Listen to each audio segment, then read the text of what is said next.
말씀 함께 보겠습니다. 사무엘하 12장 15절에서 31절입니다. 사무엘하 12장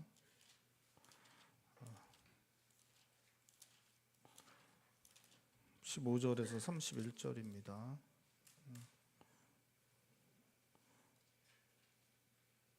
사무엘하 12장 15절에서 31절 말씀 교독하시겠습니다. 우리아의 아내가 다윗에게 낳은 아이를 여호와께서 치심에 심히 앓는지라.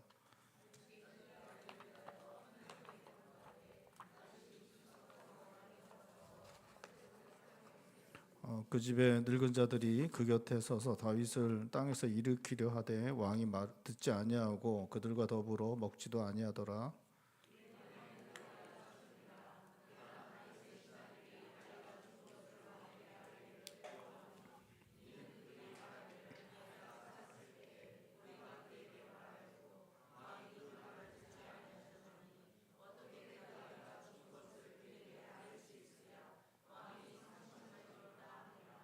다윗이 그의 신하들이 서로 수군거리는 것을 보고 그 아이가 죽은 줄을 다윗이 깨닫고 그의 신하들에게 묻되 아이가 죽었느냐 하니 대답하되 죽었나이다 하는지라.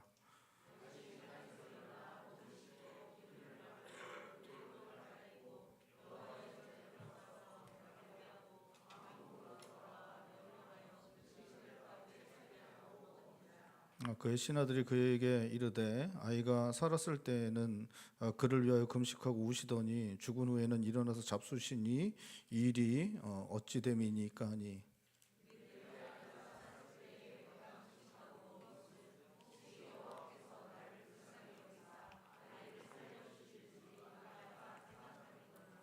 지금은 죽었으니 내가 어찌 금식하랴. 내가 다시 돌아오게 할 수 있느냐. 나는 그에게로 가려니와 그는 내게로 돌아오지 아니하리라 하니라.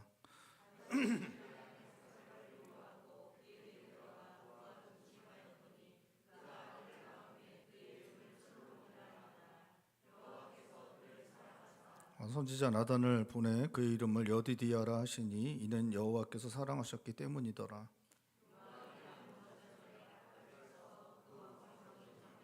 요압이 전령을 다윗에게 보내 이르되 내가 랍바 곧 물들의 성읍을 쳐서 점령하였으니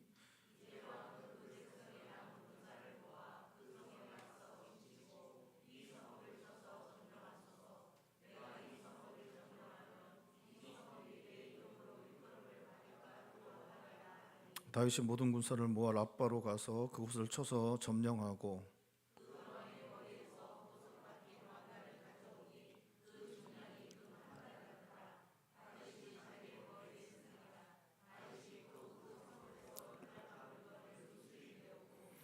함께 보겠습니다.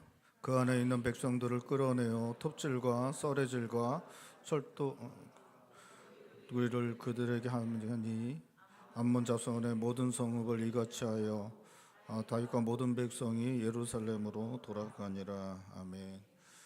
다윗이 우리아를 죽이고 밧세바를 취한 것을 하나님께서 악하게 보시고 나단을 보내셔서 다윗에게 너가 그 죄를 지었다라고 이제 말씀하십니다. 다윗은 그 말씀을 듣자마자 하나님 앞에 자신의 죄를 고백하고 용서를 구합니다. 그러자 하나님께서 놀랍게 나단을 통해서 다윗의 모든 죄를 사하셨다라고 그렇게 말씀해 주십니다. 하지만 죄는 사함받지만 그 나단을 통해서 하나님께서는 그가 한 일에 대해 징계는 주어질 것이다 그렇게 말씀하십니다. 14절에 보면 여호와의 원수가 크게 비방할 거리를 얻게 하였기 때문에 밧세바가 낳은 아이가 반드시 죽을 것이라고 그렇게 나단은 말하고 있습니다. 다윗과 다윗을 왕으로 세우신 하나님을 대적하는 사람들에게 비방할 거리를 주었기 때문에 밧세바가 낳은 아이의 생명을 거두심으로 공의로우신 하나님이심을 드러내시겠다라고 그렇게 말씀하신 것입니다. 그리고 이제 오늘 본 말씀에 그 말씀하신 대로 아이가 거의 생명의 위협이 될 정도로 앓기 시작했다라고 말씀하고 있습니다. 아이가 그렇게 생명을 잃을 정도 생명의 위협을 당할 정도로 앓기 시작하니까 다윗은 하나님 앞에 나아갔습니다. 금식하고 땅에 엎드려서 하나님 앞에 간절히 간구하였다라고 그렇게 말씀하고 있습니다. 다윗은 이제 평소에 왕이었기 때문에 좋은 것들을 넘치도록 먹었던 사람이었습니다. 그리고 왕이었기 때문에 그 누구에게도 머리를 숙이지 않았던 사람이었습니다. 그런데 오늘 본 말씀에 자기 아이의 생명을 위해서 하나님 앞에 금식하며 나아간 것입니다. 땅에 엎드려 하나님께 구한 것입니다. 금식한 것은 자기를 철저히 부인하는 것입니다. 하나님만 의지하겠다고 그렇게 하나님 앞에 서는 것입니다. 땅에 엎드리는 것은 철저히 낮아지는 것을 말하는 것입니다. 금식하여 철저히 낮아져서 땅에 엎드려 하나님께 구하는 것, 간절하게 자기 자녀, 자기의 아이를 살려주시기를 하나님께 간구하는 그러한 모습을 보이고 있는 것입니다. 왕이 그렇게 하니까 오늘 본 말씀에 그 집안의 늙은 사람들이 그 왕을 갖다가 땅에서 일으켜 세우려고 하였다라고 말하고 있습니다. 그 집의 늙은 사람들은 이제 원로 대신들을 말하는 것입니다. 원로 대신들이 왕이 금식하면서 땅에 엎드려 있으니까 찬 바닥에 엎드렸으니까 몸이 상할까봐 그를 일으켜 세우려고 했지만 다윗은 일어서지 않습니다. 계속해서 금식하고 계속해서 하나님 앞에 엎드려 땅에 엎드려서 하나님께 간절히 구했다라고 성경은 말씀하고 있습니다. 그렇게 구했는데 그런데도 불구하고 7일이 지난 이후에 하나님께서 다윗의 부르짖음을 듣지 않으시고 하나님께서 작정하신 대로 말씀하신 대로 그 아이의 생명을 가져갔다라고 성경은 그렇게 말씀하고 있습니다. 아이가 죽었을 때도 다윗은 하나님 앞에 엎드려서 기도하고 있었는데 그 사실을 몰랐기 때문에 그것을 누군가 전해야 됐는데 다윗의 신하들은 전하는 것을 좀 두려워했던 것 같습니다. 아이가 아파서 살아있을 때도 이렇게 슬퍼하고 근심하며 그렇게 금식하고 하나님 앞에 엎드려 그렇게 간구하고 있는데 저렇게 슬퍼하며 근심하였는데 아이가 죽었다는 걸 알게 되면 이 다윗이 감당하지 못할 정도로 상심하게 될 것, 그것 때문에 어떤 일이 일어날지 몰라서 신하들은 두려워해서 다윗에게 말하기를 주저주저합니다. 그냥 뒤에서 수군수군할 뻔 너가 얘기하라 내가 얘기하라 그랬던 것 같습니다. 어쨌든 그럴 뿐 아무것도 하지 못하는데 신하들이 그렇게 수군거리는 것을 들은 다윗은 아이가 죽었다는 것을 이제 눈치를 채게 됩니다. 그러면서 이게 신하들에게 물으니까 신하들이 아이가 죽었다라고 그렇게 알려주게 됩니다. 아이가 죽었다는 것을 알게 된 다윗은 그 자리에서 일어나서 몸을 씻고 기름을 바르고 음식을 가져오라고 명한 다음에 음식을 먹었다라고 성경은 기록하고 있습니다. 다시 일상의 삶으로 돌아갔다라고 그렇게 말하고 있습니다. 그 모습을 본 신하들은 좀 이해가 할 수 없습니다. 아니 아이가 죽어갈 때는 그렇게 슬퍼하면서 근심하면서 그렇게 금식까지 하면서 엎드려 기도까지 했는데 왜 아이가 정작 죽고 나니까 왜 그렇게 아무 일 없었다는 듯이 일어나서 일상의 삶으로 어떻게 그렇게 돌아갈 수 있느냐 그렇게 이제 묻습니다. 그러자 다윗이 그렇게 이야기합니다. 아이가 죽은 아이를 다시 살릴 수 없고 이제 내가 할 수 있는 것은 내가 그 아이에게 가는 것이지 아이는 나에게 다시 돌아올 수 없다. 하나님께서 하신 일 앞에서 내가 할 수 있는 일이 없다라고 그렇게 이제 신하들에게 말하고 있는 모습을 보여주고 있습니다. 다윗은 아이가 죽어갈 때 자기가 할 수 있는 최선을 다하는 모습을 보여주고 있습니다. 이렇게 아이가 죽어가고 있을 때 다윗은 하나님 앞에 금식하며 땅에 엎드려서 매달리고 있는데 이건 이제 자기가 그렇게 매달리고 있는 것이고 아마도 좋은 의사들, 좋은 약들 다 동원해서 아이를 살리기 위해서 최선을 다하였을 것입니다. 자기가 할 수 있는 최선을 다하고 의학적으로 또 이제 사람들이 할 수 있는 영역들 안에서 최선을 다하였고 또 자기는 하나님께 나아가 부르짖고 그렇게 금식하면서 매달리는 그런 최선을 다하는 그런 모습을 보여주고 있습니다. 그런데 하나님께서 아이를 이제 데려가셨습니다. 아이를 데려가시자 다윗은 그 아이의 죽음 앞에서 자기가 할 수 있는 것이 아무것도 없다는 것을 그렇게 인정하고 있습니다. 그것들 모두 다 받아들이고 있습니다. 하나님께서 하신 일이라는 것들을 다 받아들이고 있습니다.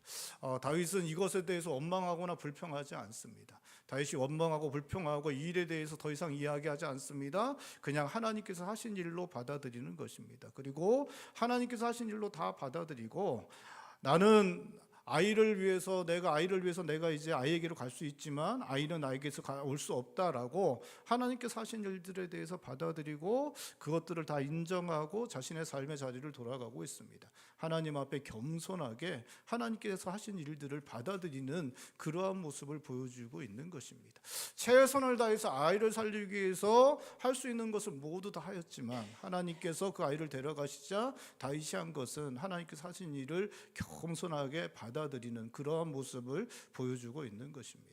오늘 본 말씀에서 다윗이 이렇게 자신이 할 수 있는 아이를 살리기 위해서 최선을 다하여 할 수 있는 모든 것을 한 이후에 하나님께서 결과를 허락하시니까 그 결과를 겸손하게 받아들이는 이의 모습은 우리가 우리의 인생을 살아갈 때 정말 본받아야 될 삶의 태도의 모습인 것입니다. 우리도 우리의 삶을 살아갈 때 오늘 본 말씀에 다윗이 보여준 대로 그러한 삶의 모습으로 살아가는 것, 이것이 우리의 삶 가운데 우리의 삶의 모습 가운데 나타나야 하는 모습인 것입니다. 하나님 앞에서 최선을 다하는 것, 그렇게 최선을 다한 후에는 주어진 결과를 하나님 앞에서 겸손하게 받아들이는 것, 이것이 바로 우리가 살아가는 삶의 모습 가운데 나타나야 하는 모습인 것입니다. 우리는 연약하고 불완전하고 유한하기 때문에 우리의 인생을 통제할 수 없습니다. 우리는 원하는 대로 결과를 만들어낼 수만은 없습니다. 우리가 정말 열심히 해서 우리가 어떤 일들을 이룰 수는 있겠죠. 그런데 항상 그게 그렇게 될 수만은 없습니다. 우리는 통제할 수는 없습니다. 우리는 어떤 일들을 우리가 원하는 대로만 만들어낼 만한 능력은 없습니다. 그럴 때도 있지만 그렇게 되지 못할 때가 있는 것이 우리의 인생입니다. 우리가 할 수 있는 것은, 우리가 해야 하는 것은 최선을 다하는 것입니다. 여러분, 우리는 결과를 만들어낼 수 없습니다. 우리가 할 수 있는 것은 최선을 다하는 것이죠. 우리가 할 수 있는 모든 것을 다해서 최선을 다하는 것, 그것이 바로 우리가 할 수 있는 것입니다. 우리 인생에서 해야 하는 일들, 맡겨지는 일들, 또 주어지는 어려움과 고통스러운 일들 앞에서 우리가 할 수 있는 것, 또 우리가 해야 하는 것은 최선을 다해서 그 일을 하는 것입니다. 우리의 가정에서, 직장에서, 우리의 삶에서 주어진 일들, 맡겨진 일들 앞에서 우리는 게을러서는 안 됩니다. 나태해서는 안 됩니다. 최선을 다해서 그 일들을 해야 하는 것입니다. 삶 가운데 어려움을 만나고 힘든 일들 만날 때 우리는 도망가고 싶어 하죠. 회피하기를 원합니다. 도망가거나 회피하는 것이 아니라 그 일에 맞서서 우리가 할 수 있는 최선을 다하는 것, 그것이 바로 우리가 우리의 삶을 살아갈 때 나타나야 하는 모습인 것입니다. 그리고 결과는 하나님께서 허락하신 것이기 때문에 최선을 다한 이후에 주어진 결과 앞에서 하나님께서 허락하신 것으로 겸손하게 받아들이는 것, 그것이 바로 우리가 할 수 있는 일인 것입니다.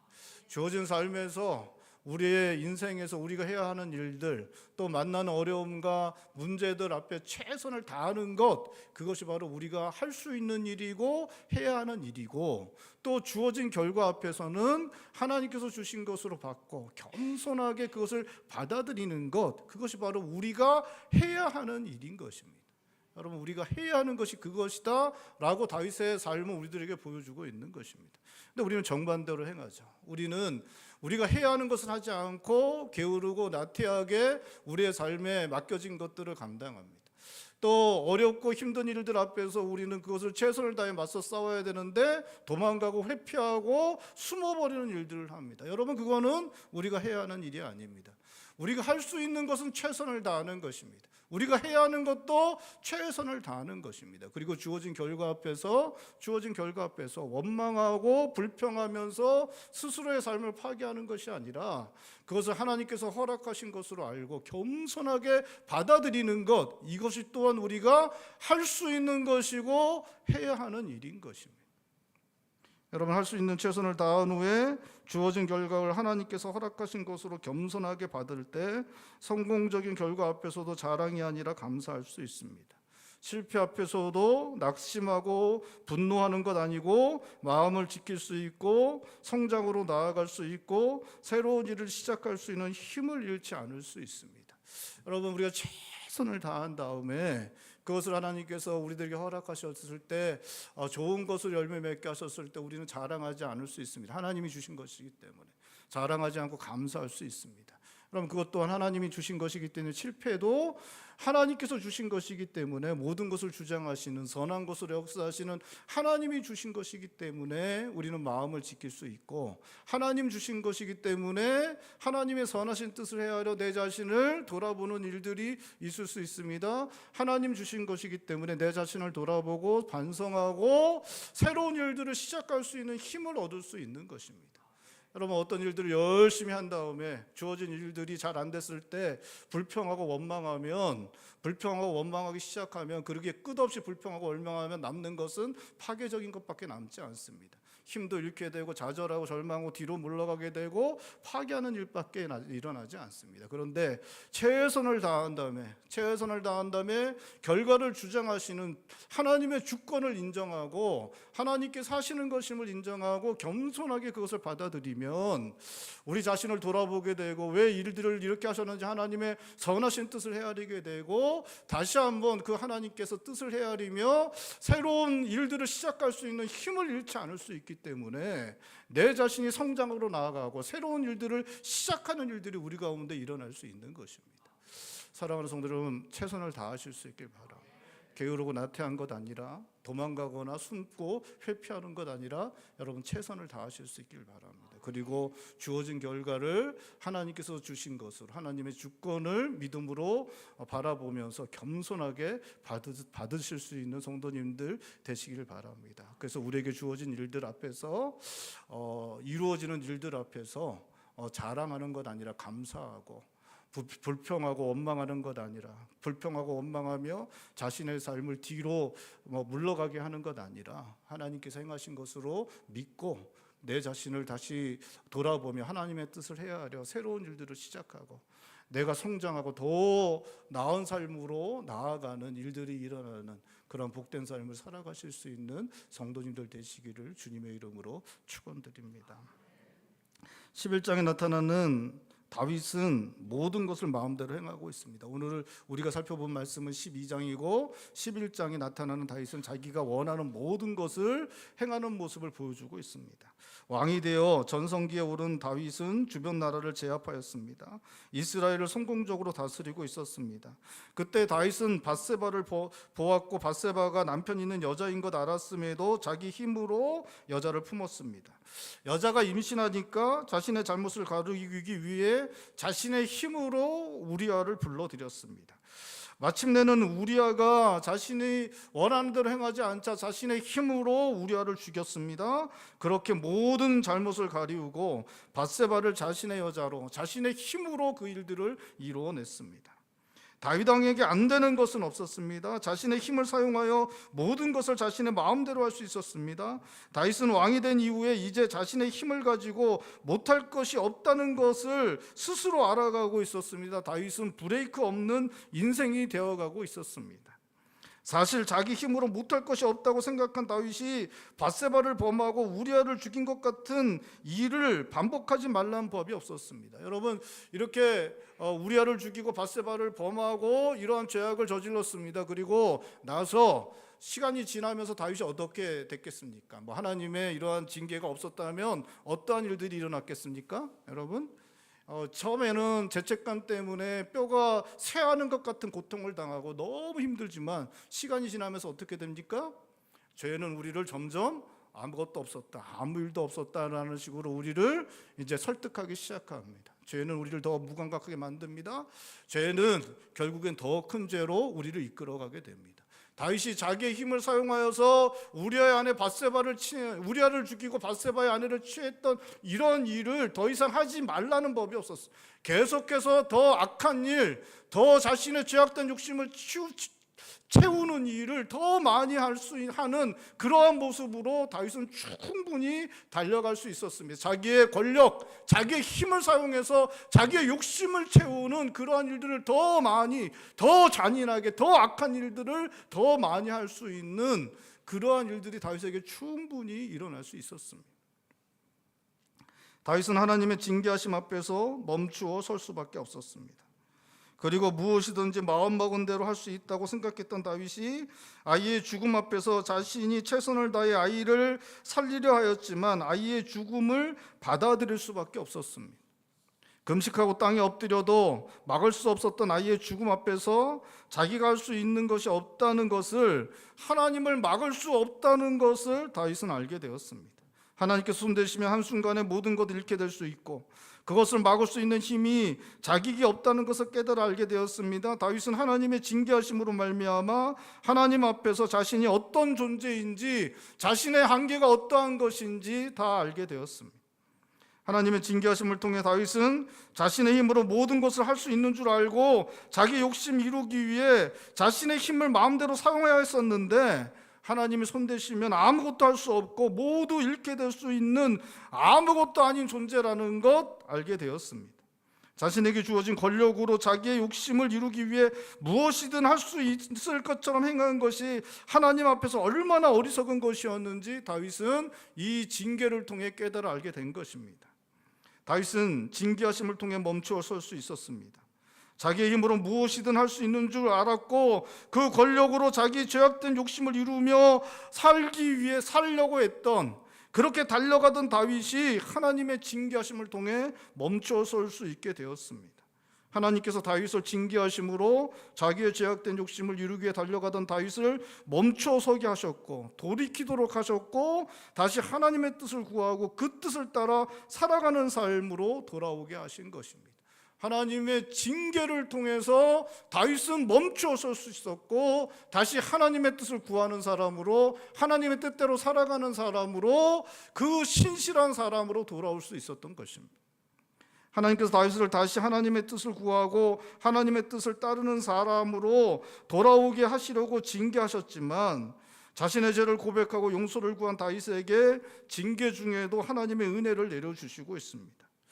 오늘 우리가 읽은 본문 말씀에 밧세바와 처음에 가졌던 아이는 죽음을 당하게 되지만 24절에 다시 밧세바와 다시 동침하여 아이를 갖게 되는데 그 아이가 태어나고 그 아이의 이름을 다윗은 솔로몬이라고 이름을 짓습니다. 그런데 하나님께서 그 아이를 갖다가 나단을 통해서 보내서 그 아이를 갖다가 여디디아라고 부르게 되는데, 그 여디디아라는 이름의 뜻이 하나님께서 사랑하시는 자라는 뜻이다라고 그렇게 말씀하고 있습니다. 그 태어난 아이를 축복해 주시는 모습을 보여주시고 있습니다. 우리 24절 25절 말씀 우리 다시 한번 읽어볼까요? 24절 25절입니다. 다윗이 그의 아내 밧세바를 위로하고 그에게 들어가 그와 동침하였더니 그가 아들을 낳음에 그의 이름을 솔로몬이라 하니라.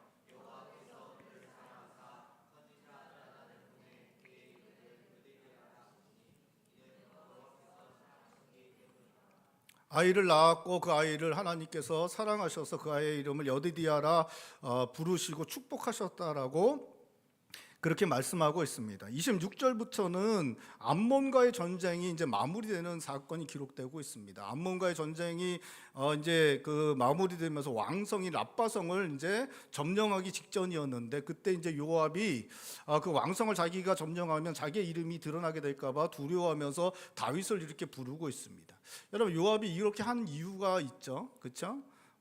이런 것 때문에 당했던 사람이 다윗이었습니다. 다윗이 사울과 전쟁 나갔다고 들어올 때, 그 다윗과 사울이 승리하고 들어올 때 그 사람들을 향해서 환호하던 여자들이 뭐라고 불렀냐면 사울은 천천히요 다윗은 만만히요라고 이렇게 불렀습니다. 그것 때문에 그때부터 다윗이 이제 사울을 피해서 도망다니고 그 죽음의 위협을 수없이 넘기는 그러한 일들이 일어났습니다. 이것을 제일 잘 알았던 사람이 누구냐? 요압이었어요. 요압은 그때부터 같이 다녔기 때문에 그 모든 것을 처음부터 보았던 사람이 요압이었습니다. 그래서 요압은 그런 실수를 하지 않습니다. 이 사람이 대단히 정치적인 사람인데 그런 실수를 하지 않습니다. 그래서 오늘 본 말씀에도 이 왕성, 수도를 갖다가 점령하고 이제 왕을 갖다가 이제 굴복시켜서 나라를 전체를 완전히 암몬 전체를 완전히 이제 완전한 승리를 선언하는 그 일을 이제 다윗 왕이 해야 된다라고 이제 해서 다윗 왕을 불러오게 됩니다. 그래서 다윗 왕이 이제 불러와서 다윗 왕이 이제 왕성인 랍바를 갖다가 점령하고 또 왕관도 쓰고 뭐 이렇게 해서 이제 모든 것들 갖다가 이제 다 정리하고 끝내는 암몬과의 전쟁을 승리로 끝내는 일들이 이제 26절부터 이렇게 기록되어지고 있습니다. 우리 26절만 우리 한 목소리 읽어볼까요? 26절입니다. 요압이 암몬 자손의 오늘 본 말씀의 24절부터 그 마지막 절까지는 두 가지 사건이 기록되고 있습니다. 첫 번째 사건은 다윗이 이제 아들을 낳았는데 솔로몬을 낳았고, 그 솔로몬을 하나님께서 내가 사랑하는 자다라는 이름으로 여디디야라는 이름을 주시고 있습니다. 그 여디디야라고 하시면서 그것을 축복해 주시는 모습이 나타나고 있습니다. 그리고 두 번째 사건은 암몬을 정복하여 완전한 승리를 이루었다라고 그렇게 이제 말씀하고 있습니다. 제가 이제 저번 주에도 계속 말씀드렸지만 다윗이 잘 될 때 일어나는 두 가지 일이 있잖아요. 다윗이 잘 되고 번성할 때 이루어지는 두 가지 일이 있죠. 첫 번째는 뭡니까? 승리하는 거, 적군에게 승리하는 거. 그 다음에 두 번째는 뭐예요? 자녀들의 이름이 기록되고 자녀들을 낳았다라는 그러한 일들. 이것이 이제 다윗이 번성하고 다윗이 성공적으로 인생이 살아갈 때 일어나는 그런 대표적인 일로 계속해서 반복해서 우리들에게 보여주는 사건입니다. 근데 오늘 본 말씀에서 동일하게 이 두 가지 사건이 기록되고 있죠. 하나는 아이를 낳았다. 그 다음에 하나는 암몬과의 전쟁에서 승리했다.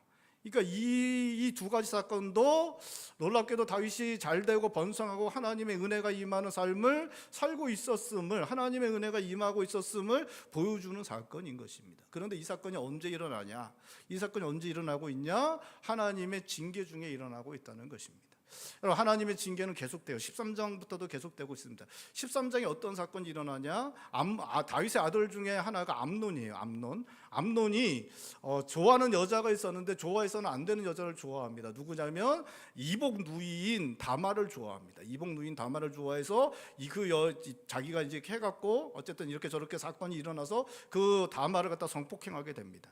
그리고 나서 이제 다말을 버려요. 그러니까 이제 다말의 엄마가 같은 오빠 압살롬인데, 이 압살롬이 그 모든 사실을 알고서 이 암논을 자신의 형제인 암논을, 어머니가 다른 형제인 암논을 죽이는 일을 하게 됩니다. 그것 때문에 이제 압살롬은 쫓겨나게 되는데, 그 일들이 이제 13장에 일어납니다. 그 다음에 이제 쫓겨났던 압살롬이 다시 돌아와서 한 일이 뭐냐? 반란을 일으킵니다. 반란을 일으켜서 다윗은 이제 도망을 가게 됩니다. 도망을 가고, 도망간 사이에 왕궁에 누가 남아있냐면 후궁들이 남아있어요. 이제 왕궁을 지키라고 다윗이 후궁들을 남기는데, 그 후궁들을 백주대낮에 백성들 앞에서 이 압살롬이 그 후궁들과 동침을 하는 그런 일들이 일어나게 됩니다. 이 모든 게 다 나단이 예언한 대로 이루어지게 되는 것입니다. 칼이 떠나지 않을 것이고, 너의 아내들도 우리아의 아내의 밧세바처럼 당하게 될 것이다. 뭐 이런 그러한 그 저주의 말들이, 그 징계의 말들이 다 이루어지게 됩니다.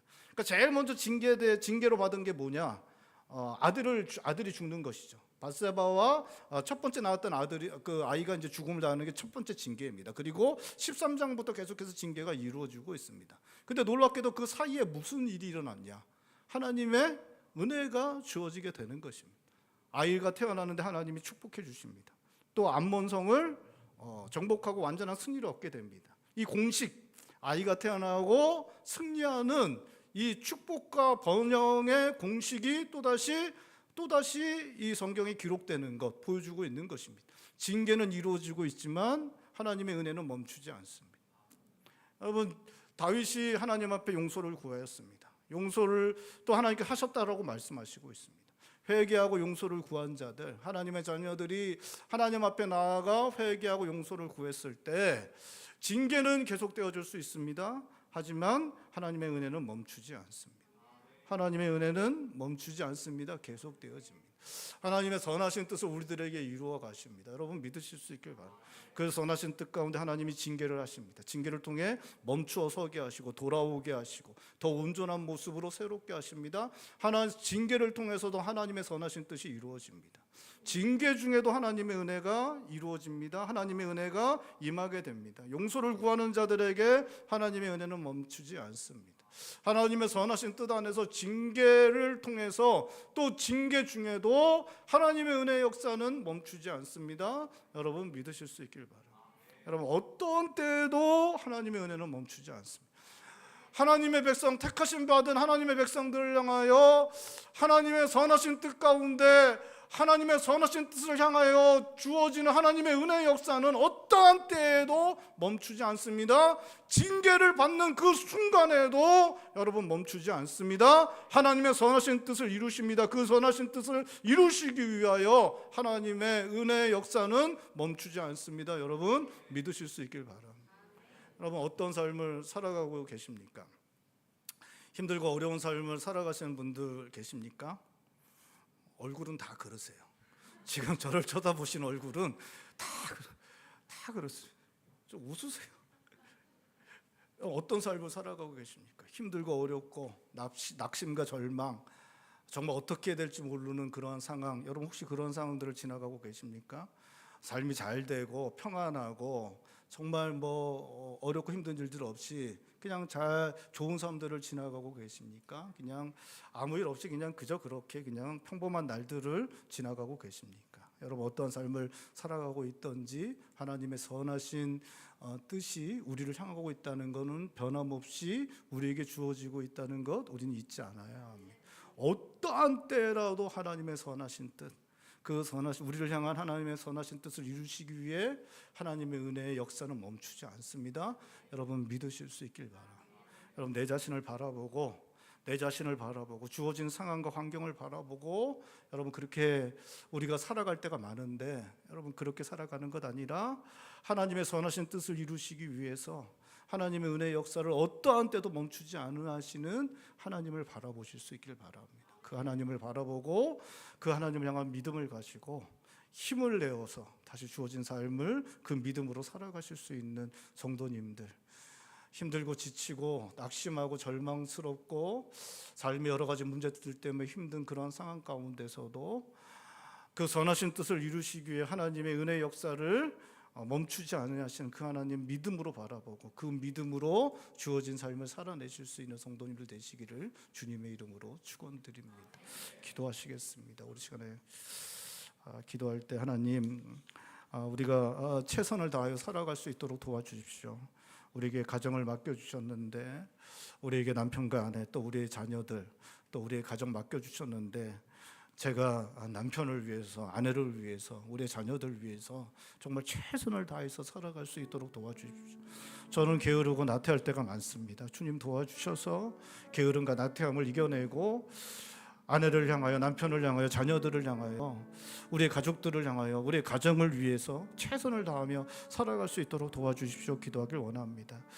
하나님 어려움 앞에서 문제 앞에서 뒤로 도망가지 회피하고 숨지 않도록 주님 도와주십시오. 최선을 다하여 맞설 수 있도록 주님 감당할 수 있도록 마음의 힘을 더하여 주십시오. 주님 두려움 이겨내고 주님 그거 감당할 수 있도록 최선을 다할 수 있도록 도와주십시오. 기도할 수 있길 바랍니다. 그리고 하나님께서 우리들에게 결과를 허락하셨을 때에 하나님 그것이 하나님 주권 안에 이루어진다는 걸 믿고 하나님 그것 통해서 자랑하는 것 아니라 감사할 줄 알고 불평과 원망으로 우리의 인생을 스스로 파괴하는 것 아니라 그 주권 안에서 행하신 것들 겸손함으로 받고 내 자신을 먼저 돌아보고 하나님의 뜻을 헤아려서 더 나은 모습으로 더 나은 삶으로 새로운 일들을 시작하는 삶으로 살아갈 수 있도록 도와주시옵소서 기도하길 원합니다.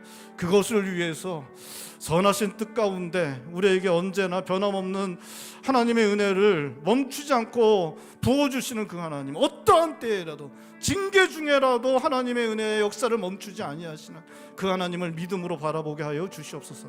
올 시간에 한 목소리 함께 기도하겠습니다. 기도합니다. 하나님 아버지, 저희